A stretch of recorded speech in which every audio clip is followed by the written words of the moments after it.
প্রস্তাবিত শেরপুর সরকারি medical college প্রতিষ্ঠার লক্ষ্যে সম্ভাব্য স্থানসমূহ পরিদর্শন করেছেন স্বাস্থ্য শিক্ষা অধিদপ্তরের ঊর্ধ্বতন কর্মকর্তারা। সোমবার 8ই জুন স্বাস্থ্য শিক্ষা অধিদপ্তরের অতিরিক্ত মহাপরিচালক অধ্যাপক ডাক্তার ফারুক আহমদের নেতৃত্বে একটি প্রতিনিধি দল শেরপুর সদর উপজেলার মেডিকেল কলেজের জন্য প্রস্তাবিত 5টি স্থান পরিদর্শন করেন। এ সময় যোগাযোগ ব্যবস্থা, অবকাঠামোগত সুবিধা, জমির পরিমাণ ও ভবিষ্যৎ সম্প্রসারণের সম্ভাবনা মূল্যায়ন করা হয়। পরিদর্শনে ঢাকা বিশ্ববিদ্যালয়ের ফ্যাকাল্টি অব মেডিসিনের ডিন অধ্যাপক ডাক্তার মোহাম্মদ রফিকুল হক, বিএমডিসি মনোনীত সদস্য অধ্যাপক ডাক্তার মোহাম্মদ খালেকুল ইসলাম, জেলা প্রশাসক ফরিদা ইয়াসমিন ও পুলিশ সুপার একেএম জহিরুল ইসলাম উপস্থিত ছিলেন।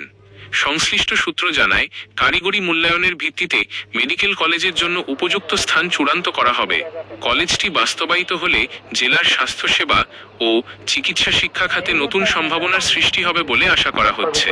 শেরপুর মেডিকেল কলেজটা কোন জায়গায় করলে সবচেয়ে সুন্দর হবে, সবচেয়ে ফিজিবল হবে, লেখাপড়ার পরিবেশ এবং স্বাস্থ্য সেবা প্রদান দুটার দিক মাথায় রেখে আমাদের স্থানীয় প্রশাসন, জেলা প্রশাসক মহোদয় এবং ওনার সহযোগীরা আমাদেরকে 5টা জায়গা পরিদর্শন করালেন। আমরা দেখলাম আমাদের যে তথ্যাদি এবং আমাদের যে অবজারভেশন, আমাদের যে ফান্ডিং, সেটা আমরা নোট করছি।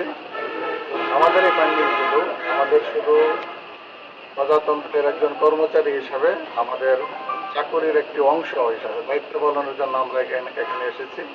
আমাদের অবজারভেশনটা করে আমাদের কমিটির সদস্যবৃন্দ আমরা একসাথে বসে আমরা একটা নোট লিখে আমরা আমাদের কর্তৃপক্ষকে জমা দেব। সরকার বাহাদুর ওনারা ডিসিশন নেবেন কোন জায়গা থেকে ওনারা ফাইনাল ডিসিশন। আপনারা হয়তো ধারণা করছেন যে